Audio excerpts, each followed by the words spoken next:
સખણા વિસ્તારના silver business હબમાં આવેલ લા મરીના નામની હોટલમાં એક યુગલે આપઘાતનો પ્રયાસ કરતા ચકચાર મચી ગઈ છે.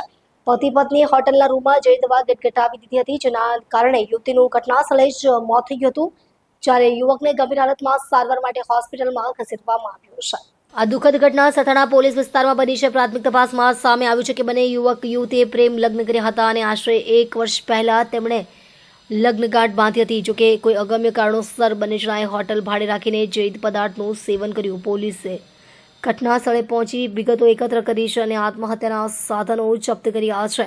સ્થાનિક પોલીસ મુજબ આપઘાતનું ચોક્કસ કારણ હજુ સ્પષ્ટ થયું નથી, પરંતુ કૌટુંબિક કલહ, આર્થિક તંગી કે અન્ય કોઈ વ્યક્તિગત મુદ્દાને લઈને આ પગલું ભરવામાં આવ્યું હોવાની શક્યતા તપાસવામાં આવી રહી છે.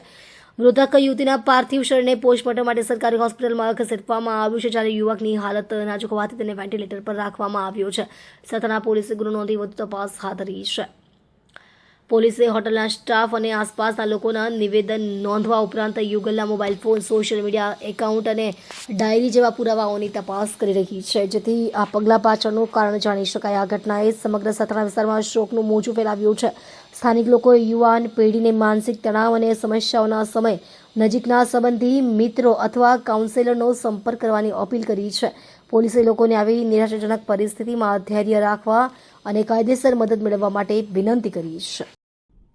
આજરોજ સરથાણા પોલીસ સ્ટેશન વિસ્તારના લા મરીના હોટલ સિલ્વર બિઝનેસ હબ બાપા સીતારામ ચોક સરથાણા ખાતે રૂમ નંબર 103માં એક સ્ત્રી જેનું નામ માનસી હસમુખભાઈ ઉમરેટિયા, ઉંમર વર્ષ 23, રહેવાસી 73 શિવધારા માનસરોવર ચોક, યોગી ચોક સરથાણા, તથા એક પુરુષ અભય રામજીભાઈ ત્રાળા, ઉંમર વર્ષ 23, રહેવાસી 163 રૂક્ષ્મણી સોસાયટી, નાના વરાછા, સુરત નાઓએ રૂમ નંબર 103માં સેલ્ફોસ દવા પી અને પોતાના જીવનનો અંત લાવવાની કોશિશ કરેલ, જે બનાવમાં સ્ત્રી માનસી નાઓનું મૃત્યુ નિપજેલ છે અને પુરુષ અભય જે હાલ સારવાર હેઠળ છે.